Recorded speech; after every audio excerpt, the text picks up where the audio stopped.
Today we're bringing together brilliant and innovative thinkers and passionate advocates to address challenges, but also to explore opportunities for transformative progress.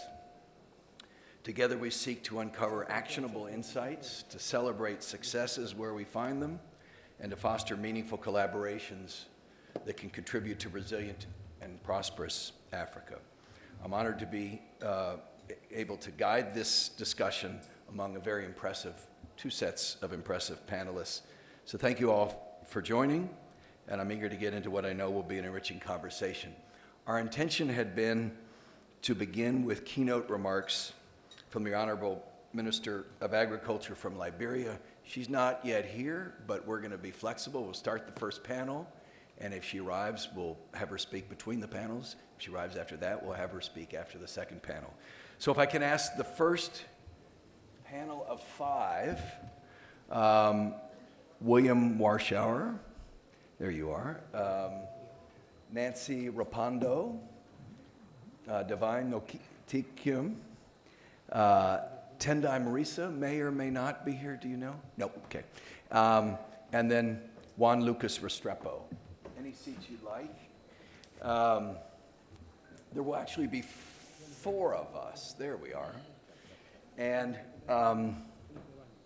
the overall theme of this panel is, what are you most worried about today that forms the basis of your advocacy? That's the framing question for everyone, but I'm going to ask very particular questions of each of these guests. And can I'll just briefly refer to you, but if you can remind everybody of your organization so that when they're hearing from you, they make the connection, if that would be okay.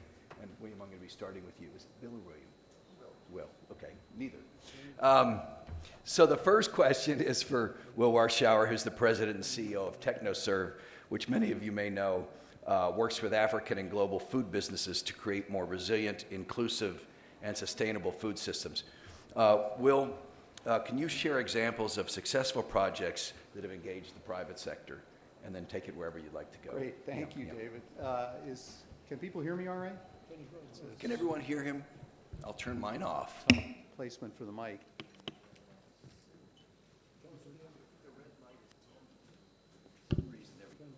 How's that? Great. Thank you, David. It may sound strange for the president of a nonprofit organization to say this, doubly so since I'm sitting on stage at a... Your mic is off. Maybe this mic. It's not up now. We show the audio is going through to the amplifier.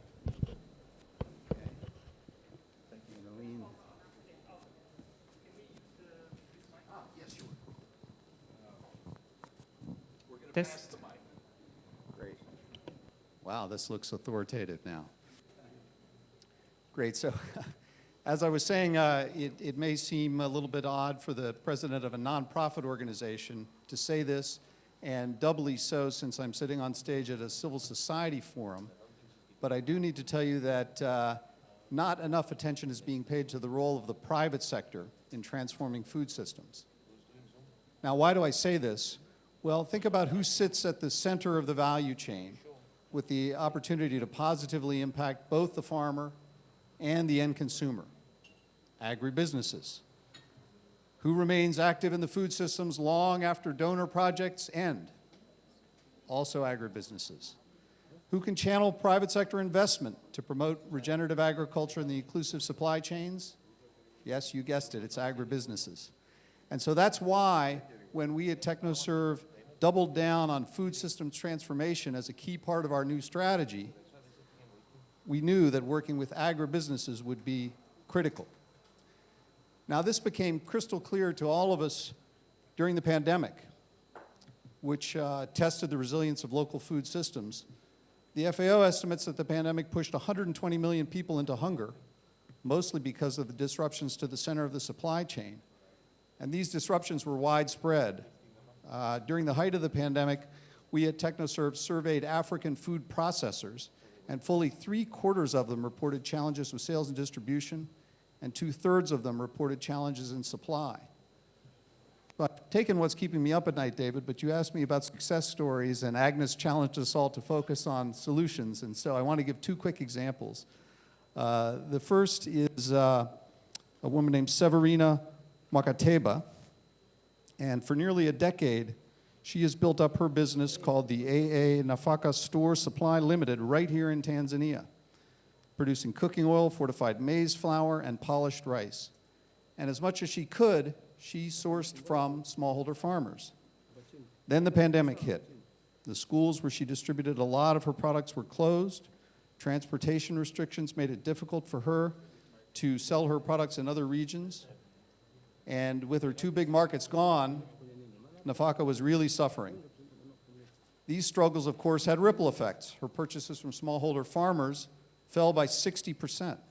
Employees were laid off, and of course, consumers had less access to nutritious food. Happily, with support from USAID and the Visa Foundation as part of the Coalition for Farmer-Allied Intermediaries, TechnoServe provided some technical assistance to help food processors respond to this crisis. We worked with AA Nafaka to develop new marketing strategies to reach bottom-of-the-pyramid consumers. For example, it started selling smaller packages of fortified flour and distributing its products door to door. That advisory support, along with a working capital grant from the Visa Foundation, helped the company to respond and recover. It purchased tens of thousands of dollars of crops from smallholders and rehired laid-off employees. We also helped Severina develop an inclusive business plan for the company's future growth. AA Nafaka now has a plan to provide regenerative agronomy training, warehousing, and guaranteed prices to smallholder farmer groups. It's a win-win which will benefit farmers and ensure that AA Nafaka has access to the supplies it needs to scale up its operations. This pilot initiative helped 8 other African food businesses recover from the pandemic and increase their sales by an average of 70%, providing a market for 1,500 smallholder farmers and creating 100 new jobs. I want to make a special mention of gender here. Many of you will have heard the statistic that with the same access to information, resources, and training as their male counterparts, women in developing countries could increase farm productivity by 30%. The private sector, and agribusiness in particular, can help play a huge role in closing that gap. And we see that at AA Nafaka, where Severina put together a gender action plan with our support, using a TechnoServe tool that aims to help companies identify and adopt business practices that will have a positive impact on women as suppliers and employees. Severina's gender action plan included activities to improve sourcing from women farmers. For example, making sure that training times and locations are accessible to women and improving AA Nafaka's outreach communications to women. It also helped to make the company a better place to work for its female employees. Following her plan, Severina has been able to significantly increase the number of women farmers in her supply base. She's currently sourcing half of all she buys from women smallholder farmers, and she's targeting that to grow to 70%. The second and final example I want to give is around impact investing, which is a huge leverage point, obviously, for transforming food systems. It's been estimated that African countries need more than $150 billion in climate finance for mitigation and adaptation in agriculture and forestry by 2030. And sadly, we all know that the global community is falling far short of that target. Part of that has been the lack of private sector investment. Currently, for example, the public sector provides 95% of carbon finance for smallholder farmers. That's just simply not good enough. We need more private sector investment to make our food systems resilient and regenerative, And again, agribusinesses are an important part of the answer. In the CASA Technical Assistance Facility, which is funded by the UK government, we're making portfolio investments in African agribusinesses more attractive and impactful.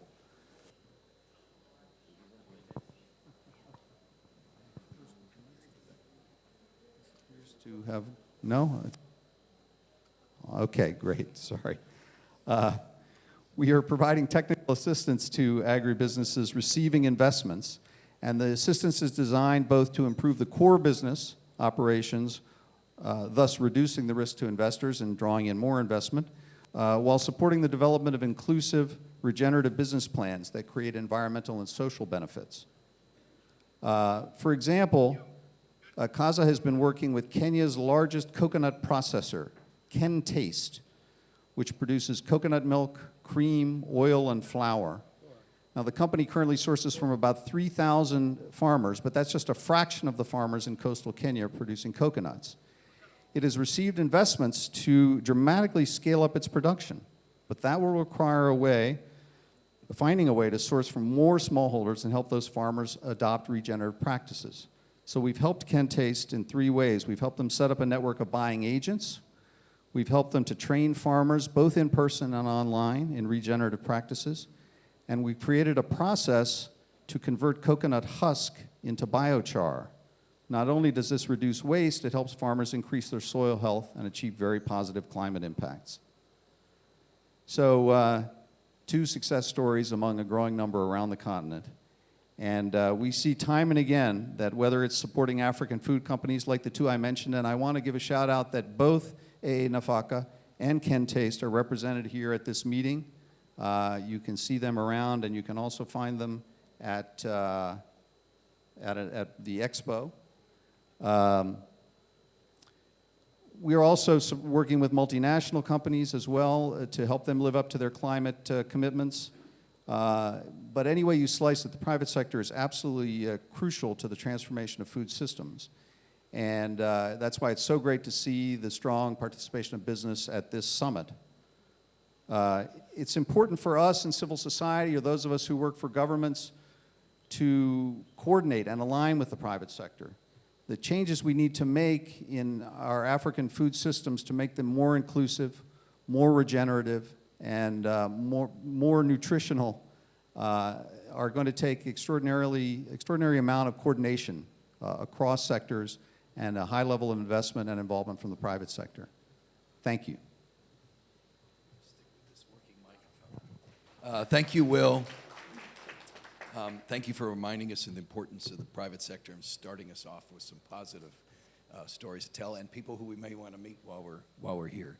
I want to remind everybody, if they have questions that were responsive to the panelists, we're going to have a chance after each of the 4 go to take questions from the audience. So be thinking of those and save them up.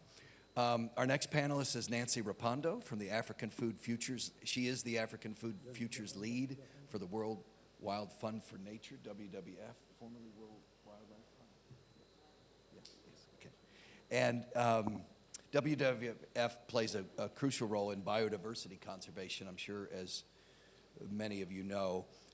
My question to you, Nancy, is how can conservation efforts be integrated with agriculture to promote sustainable food systems while at the same time preserving Africa's unique biodiversity? And I'm going to give you the microphone. Thank you, and thank you, dear delegates who are here today to listen from the Civil Society Forum on what worries us that forms part of our advocacy, but showcasing how a conservation organization like WWF is actually working to transform the food systems dialogue and practices at the farmer level. Indeed, as much as we have been reminded to be quite optimistic and provide solutions, but from an advocacy perspective, we cannot fail to actually identify the problem first. As a conservation organization, we are worried that the way we are farming in Africa is really depleting our ecosystems, and our production systems are going against our planetary limits. That implies that the environment becomes very critical, and as we think about food systems transformation, we need to think about the ecological future of this continent. And this is the reason why WWF, a conservation organization, is here to actually articulate why we need to transform food systems in line with environmental and nature benefits. So WWF globally, we've actually been working together in the during the UN Food Systems Summit, where we actually worked on nature positive production as a critical ingredient towards transforming food systems to become nature positive in what we commonly call farming with biodiversity. So under nature positive production practices as WWF, we continue to advocate for measures that restore nature, agricultural practices that actually manage both on-farm and off-farm biodiversity, and also we advocate for an agriculture that actually protects nature. In brief, what we imply by this is that in Africa we have different ecosystems. We have degraded ecosystems, we have production around conservation and intact ecosystems, but we also have farmlands. But in all this, we should be able to integrate nature positive production practices. In brief, we say that in areas that are quite close to conservation areas, because we really depend on that for biodiversity protection, we advocate for those areas to be left intact and actually avoid agriculture-led conversions. So that is a very critical target area for us as WWF, working with farmers around conservation areas, working on practices that ensure we intensify our farming within farmlands and avoid conversions towards the intact ecosystems. On management, part of the work that we are doing as WWF is that we are working to advance the adoption of agroecology among our farmers, because we believe that agroecology is quite holistic. It looks at both the economic, the ecological, and also the social aspects of production systems. And the third aspect that deals with restoration, Africa has large tracts of land that are quite degraded, and such degraded areas actually need to be restored either for biodiversity or for production, and such restoration efforts could also ensure that we don't really get into our high biodiversity areas. And as WWF, we've translated this into the Africa Food Future Strategy. This is a strategy that has been developed by WWF and other like-minded partners. We've done this together with the CGIAR team and also with TechnoServe. And this strategy actually outlines 3 action areas through which farming communities and governments could adopt a sustainable agriculture that is nature positive and actually conserves biodiversity. And the strategy is very clear that one of the key action areas is to conduct what we call integrated land use planning and management. As WWF, we believe that there's a lot of farming going towards high biodiversity areas, going towards the conservation corridors, and we continue to face challenges like human-wildlife conflict that are actually happening throughout Africa in conservation areas. So through this pillar, we want to work with governments and communities to conduct land use planning and ensure that land is shared adequately across different resource users that protect nature but also ensure production. And as I said, that we are also working on agroecology with our farming communities, with other like-minded partners.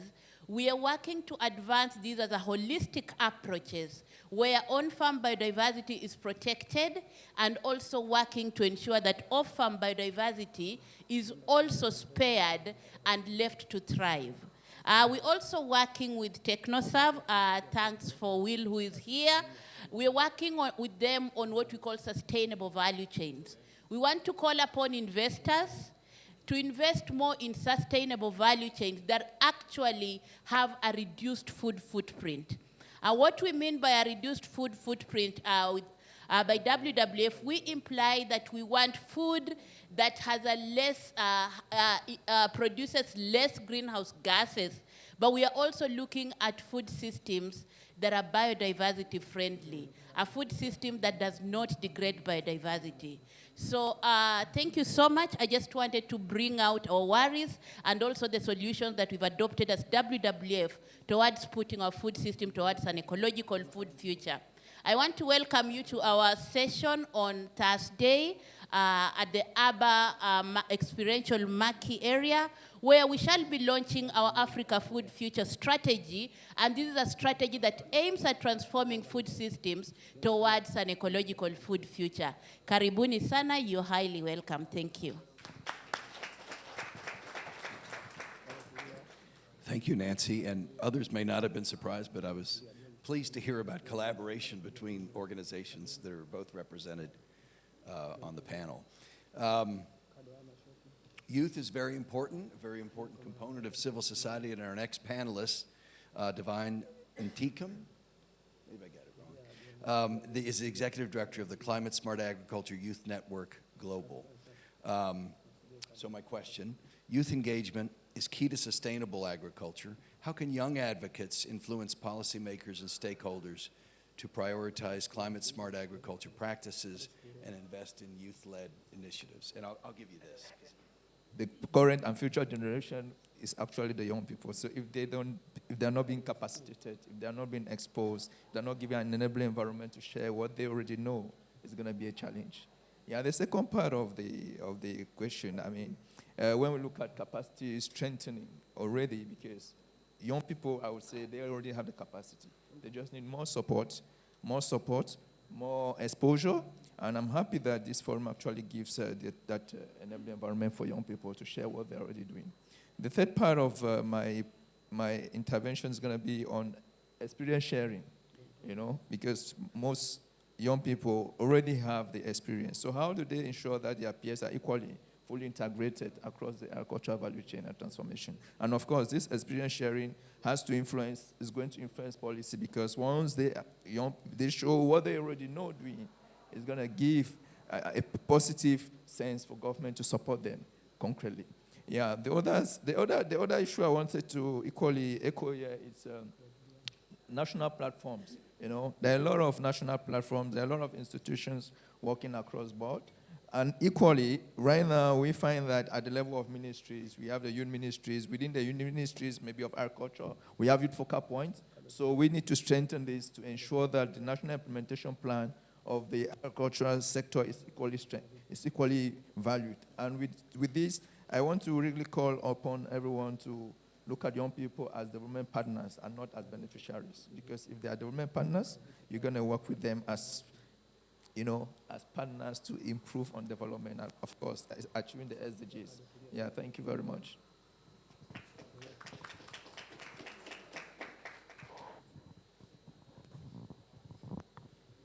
And finally, our fourth panelist will be hearing about very serious policy advocacy from Juan Lucas Restrepo, the Director General of the Alliance for Biodiversity International and the International Center for Tropical Agriculture. As the Director General of the Alliance of Biodiversity International and CIAT, how can innovative research and collaboration between agriculture and biodiversity sectors contribute to sustainable agricultural practices that enhance resilience and ensure food security, particularly in regions facing complex environmental challenges like Africa? And I see you have a microphone. Okay. Thanks for that question. Good afternoon to all. It's great to be here on behalf of the Alliance, but also CGIAR, where I have a role of promoting partnership and advocacy. So it's very closely related to our panel today, and it's been great to hear how this partnership and this collective action element is a kind of a common theme in the current interventions. So I want to lay basically three elements and ending in the advocacy. The first one is that our business is research for development, and how research is done has been changing dramatically over the past. The first, of course, responding to your question, is that it's not agricultural research anymore. We cannot think about agriculture without considering the environment and ensuring that whatever we do that has a productivity objective also generates regenerative approaches and falls within what we are calling these planetary boundaries that are so critical. And of course, it's been a learning, and it's been a learning to move from initially a disciplinary approach to now multidisciplinary, bringing agriculture and environment together. For example, bringing life sciences with social sciences, but into what is now called transdisciplinary. And transdisciplinary means bringing the end users, bringing the partners, bringing those that we serve to the table. It's like having the person in the restaurant walking into the kitchen, or the farmers working in the labs. And this transdisciplinary approach is really ensuring that the uptake, the better informing demand, and therefore getting more pertinent responses is there. And now we're moving into even something a bit more radical, which is co-creation. So it's not only understanding demand better, but it's how you respond to demand. And the more we not only respond to demand, but adopt joint efforts in a collective manner, so results are shared and results are celebrated. So when a farmer, as an example, has been part of a process, and therefore owns that the result of that process, then the uptake, the upscaling, the benefit of that new technology, new discovery is much easier to be upscaled and downstreamed. Then therefore, and this is my second element, collaboration is absolutely critical for impact at scale.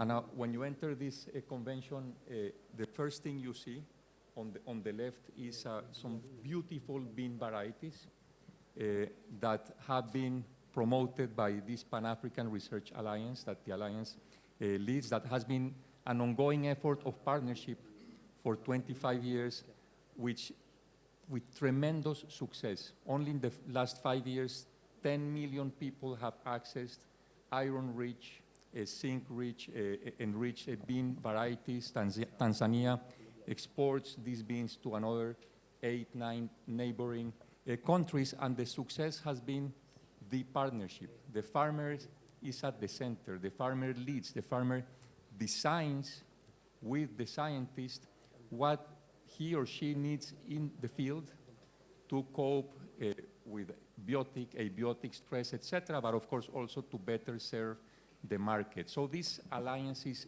a way, a best practice, and showcases how CGIAR across the board needs to mainstream this type of approaches. And of course, CGI as a whole has already accessed more than 100 million farmers with nutrient-rich varieties. So these approaches are critical.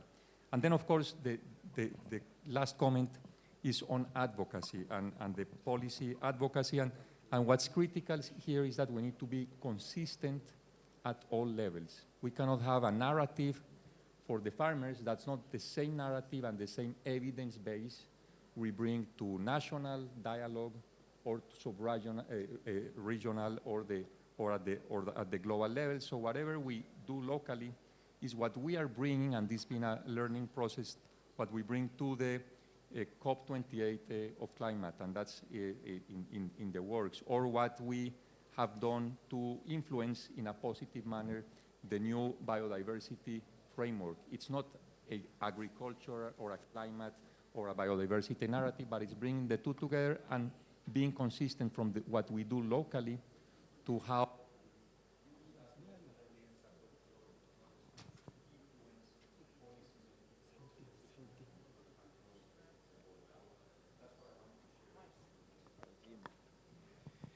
Thank you, Juan. Other good examples of progress, and it sounds like linked to the expansion of the focus to multidisciplinary and now transdisciplinary. Very provocative and impressive comments. We now have time for questions from you all. And you could direct them to everyone if you wanted, or you could direct them to a particular panelist who got you thinking about a question. Or do you have questions? No. Yeah. So Would anyone like to raise their hand and pose a question? Yes, sir. My name is Brian Kauma. I work for Power for All, and our work unites the energy and ag sectors. So my pain today is that the discussions around integrating clean energy solutions in our food systems are not loud enough. And the numbers do not lie. Our food systems to date contribute over 30% of greenhouse emissions. Why? Because 80% of our energy for food systems is fossil fuel powered. And we cannot blame anyone, or the farmers particularly, because the information on viable alternatives like solar or wind or biogas is not popularly shared. So my question, and it could be to WWF who are big on conservation, what more can we do to really encourage smallholder farmers, particularly, to adopt clean energy solutions for their ag-food production, processing, but also preservation? I'm a smallholder farmer, and yesterday there was a stereotyping of what a smallholder farmer looks like. But I'll tell you about something that happened during the pandemic. I lost 50% of the produce I was taking to the market because the truck that I was using broke down,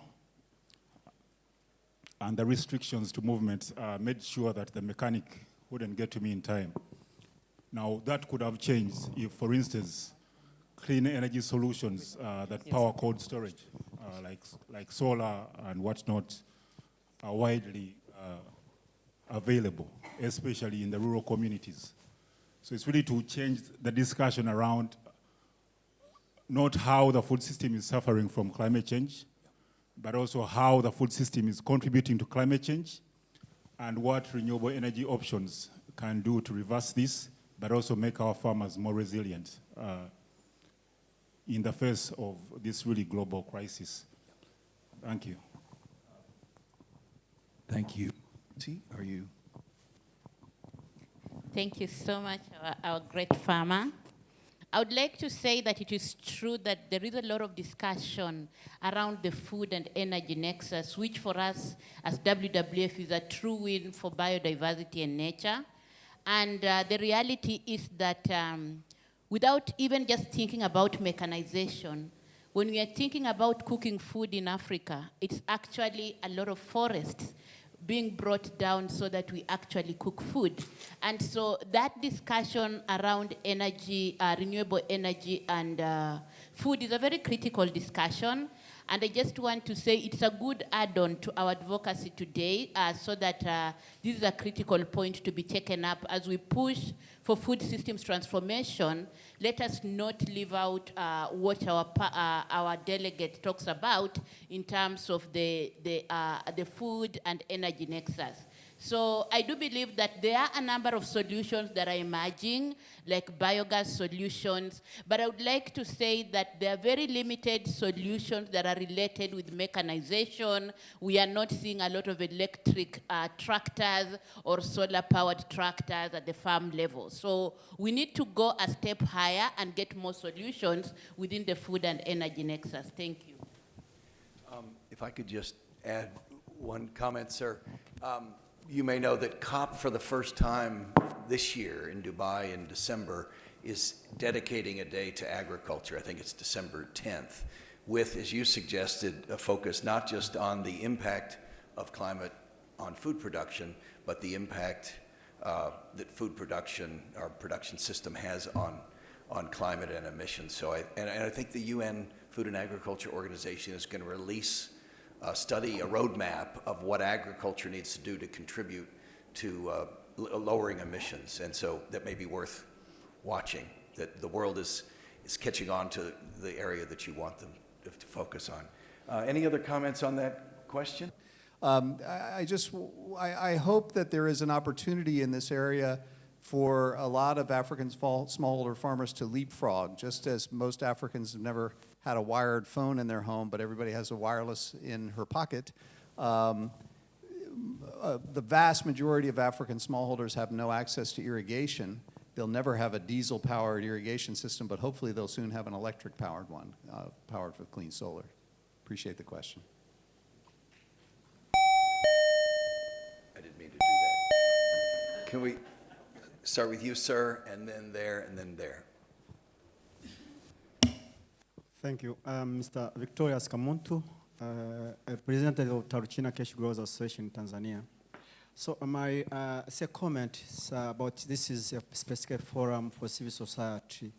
Now, what do you think? We have, want to talk about African farmers specifically, we talk about financing. It's many resources that is very, very important. So what is maybe our thing that is collaboration with the financing we know with this coming up with the policy briefings to various countries that is kind of a case on this. Also, we think that is very, very important on financing to come up with the model that is supports small farmers in African countries with a lot of potentials of land and other we have, but we cannot push on issue of agriculture without financing. Now, what is our role model? Maybe I had some comments.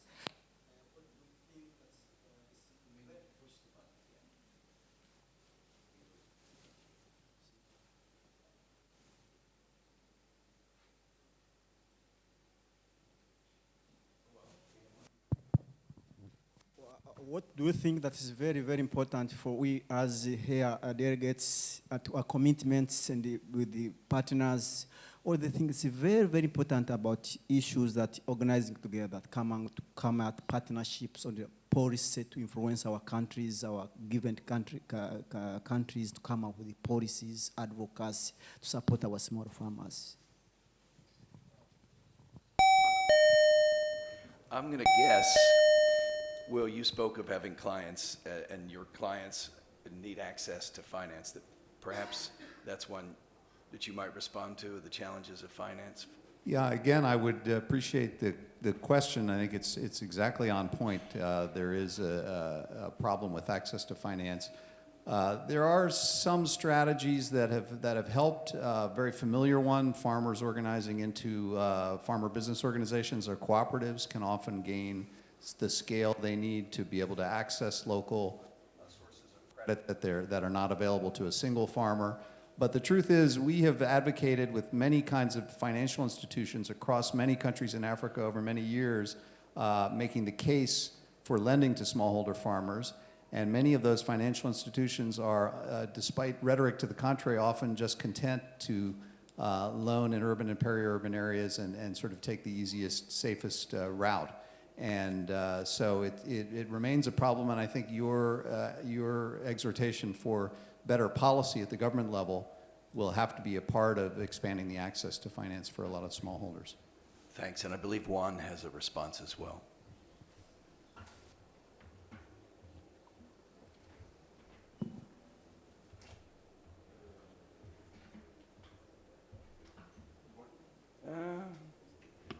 This one? This one works, okay. No, I was yesterday in Nairobi in the ACS, the Africa Climate Summit, and there was the speech of the President of Kenya that I think it's online and it's worthwhile taking 20 plus minutes to listen to it. And he was adamant on the problem of access to finance to transform African agriculture and in general the energetic transition. And he mentioned that the cost of access to capital to finance in Africa on average is 5 times what it is in a developed country. So that gap needs to be bridged. And it's not only banks, asking them to lend more or bring, new products to farmers, but it's using knowledge, the evidence from the ground to see how you de-risk those investments with better information so as perceived risk, because it's sometimes perceived risk, is lower than financial flows get better. Sorry for that. All right, sorry. We're doing huge efforts at CGIAR to try to assemble that data, that knowledge that we have from many farms, landscapes across Africa, especially, and package it in a way that the private sector, impact funds, investors, banks, etc., can really use that information to design products that are not only better products, but provide more access at lower cost to farmers. That's an important element.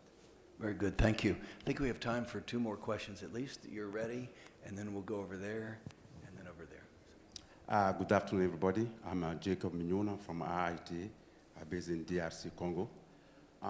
In this nexus of development regarding small-scale farmers, what he or she produces, we just talked about the energy, which is extremely important, and then also, of course, the financial. But one key point we should also advocate, if we really want to transform agricultural food systems in our continent, is the linking farmer to the market, that is the road. So infrastructure is a key for development, because no matter how we can increase our productivity, no matter how we put the resources in the small-scale farmers, if he or she produces and the products stay up in the farm and then nobody will come and pick it, so there's no way we can make this development. And I'm giving you the example of DRC, which is a country continent, in a sense that from one tip to another you can have to fly 4 hours with the jumbo jets to reach.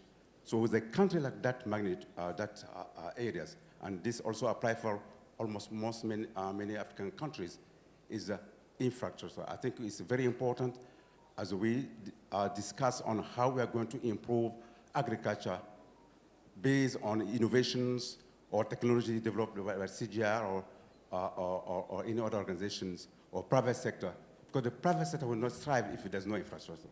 I think it's very important that we put this as a key element in our thoughts as we advocate for the food system for our continent. Thank you very much.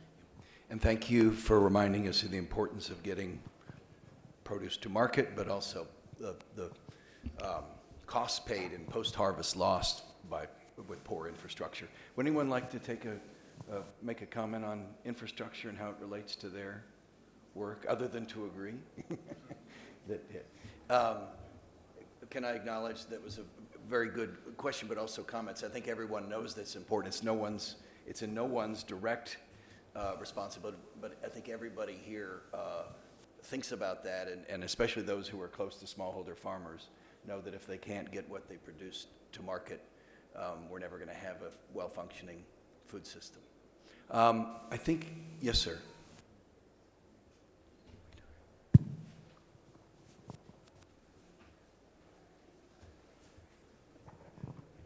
Hello.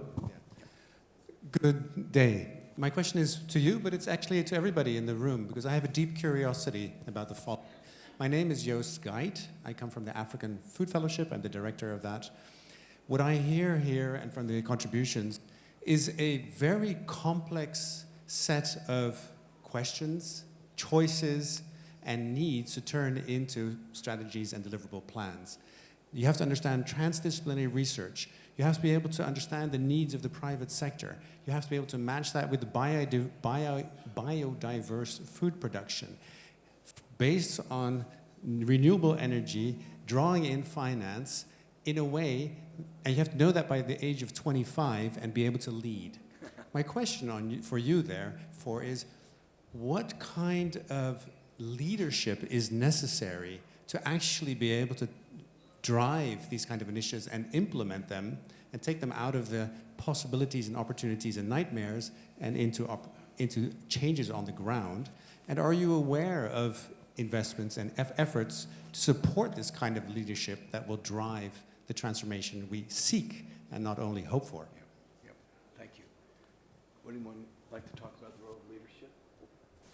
Perhaps the role of youth? Yeah, thank you very much. I think the leadership you're talking here about should be teaching by doing. okay? That is being practical in anything we're doing, because when you are practical in what you're doing, it's going to inspire other people. It comes about inspiration, you know? So I truly believe that an inclusive and transparent leadership would be much more important in this sense. Yeah, thank you. Can I just, yes, go ahead. Since the question was asked of the audience, we'd love to hear your thoughts again.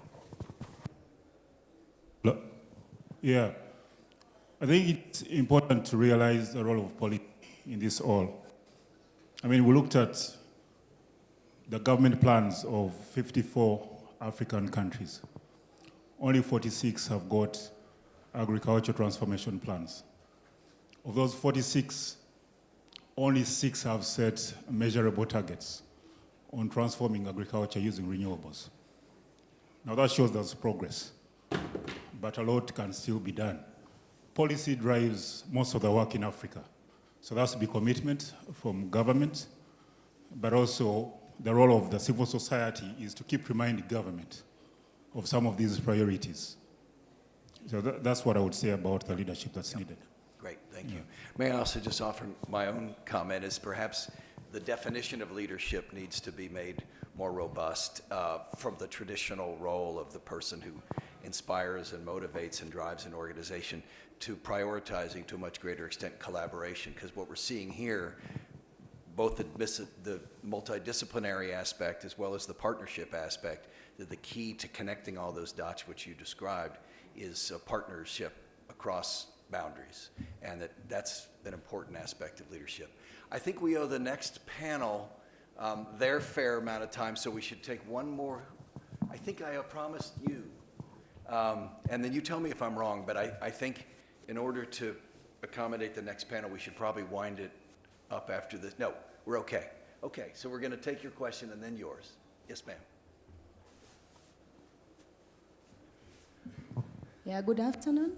My name's Vicky Sidney Msamba. I'm working with Agricultural Market Development Trust. It's an institution that is based here in Dar, and we are working in 2 crop sectors of pulses and sunflower. Thank you very much for the panelists who have just given the keynotes and the contribution that is coming from the audience. So I wanted to comment about the farming with biodiversity.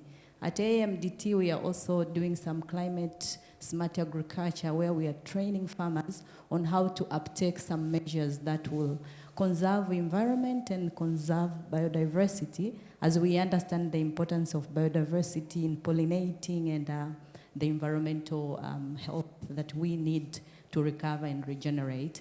So now the thing is, we face a lot of difficulties for farmers to adopt or uptake these practices. Maybe it's not because they don't want to, but maybe it's because their major means of production is land, and every other alternative solution for income that they have depends on the land. So if they try to farm and they get that annual income only once and they want alternative income, they'll look for something else that is very close to them, which is, again, on the land. And at the end of the day, we fail to conserve or farm with biodiversity. So I just wanted to learn more. How can we practically make farmers uptake these approaches so that at the end of the day, we are able to recover and regenerate with biodiversity? Thank you. Thank you. Nancy, that feels like it was directed in your way. Thanks a lot, and I'm happy that you're already onboarding farmers to farm with biodiversity. And actually what we say from WWF is that we have made farmers to continue looking within only the areas of production. And I believe and I hope you're working with farmers on also conserving the entire ecosystem, understanding where the water comes from, understanding why they need to be protecting their forest, because those are always sources of nutrients, sources of water that is required at the farm level. So that is why our model on nature positive production talks of looking beyond the farm and looking at the landscape. And so for us actors working on agriculture, we need to onboard on this and see how do we work with conservation actors on actually looking at the broader biodiversity rather than just farm level biodiversity. And as farmers do that and start reaping from ecosystem services, payment for ecosystem services, whether it is all about carbon credits, they are all the benefits of adopting the right measures. So that brings me back to what incentives actually exist to ensure that farmers are taking up some of what we call climate smart or biodiversity farming approaches. And I think that is another question that maybe we can explore in another forum, to look at how do we incentivize farmers to actually take up resilient and nature positive practices. I understand there are already models that have been developed, but how do we ensure that more farmers access these benefits and are also able to adopt? But at the end of the day, when you're working with farmers, it's not about the approaches that we talk about here. The biggest thing is that farmers are able to harvest, they're able to get their yields right, and they're able to know what is right. So from a farming perspective, we cannot say that diversification doesn't exist. It has always been African, that we farm with trees, we farm with our animals, and we farm our crops. So those diversified farms are what we are recalling back within our agroecological approaches to see how farmers have all this. So I think we will continue having this dialogue throughout the week to see how possible it is to adopt all these practices. Thank you. We normally empower farmers along the Lake Tanganyika. The most challenge which we face is sedimentation along the Lake Tanganyika, as well as farmers do not apply conservation agriculture. Maybe in this program, how can we empower farmers along the Lake Tanganyika to apply the best practices in order to avoid sedimentation in the Lake Tanganyika? Thank you. I don't know if anyone knows about the particular region, but does anyone want to take a stab? Can you explain the problem a little more broadly? Because yes, I think the problem is we normally empower the smallholders farmers along the Lake Tanganyika. They do not apply conservation agriculture. Yes. Once we have rains, there is a big amount of soil which can be taken in the lake and disturb species in the lake along the Lake Tanganyika. How can we also help those smallholders farmers to make a good practices by using a conservation agriculture to avoid? So perhaps I can broaden that a little bit. When you know there's a solution that would solve a problem, that the evidence supports it, this is maybe about translating research into policy, and then into advocacy. How do you persuade those of the benefits so that they will adopt the practices that would ultimately be in their interest? Does that sound okay? Would anyone like to? It's maybe a broader advocacy question about how you persuade people to do the right thing. Yeah, I think that problem we see thousands of times in many places, and the thing is that in my view there is a lot of communities and geographies where the market does not lead to solutions, where there's not enough incentives or enough supply for private sector mechanisms to be present and try to convene communities and promote adoption of technologies. So there is always the need for innovation to take place, because that's an innovation gap that's there, for a public extension services as a key priority of governments, because without that, member of the community, hopefully the extensionist is a member of the community that's connected to the knowledge needed and to the means of implementations and the resources and programs at the national level that could be drawn locally. It's very difficult. So I am a great believer in public extension services connected to digital, etc., modern, as a way to bridge those kind of gaps.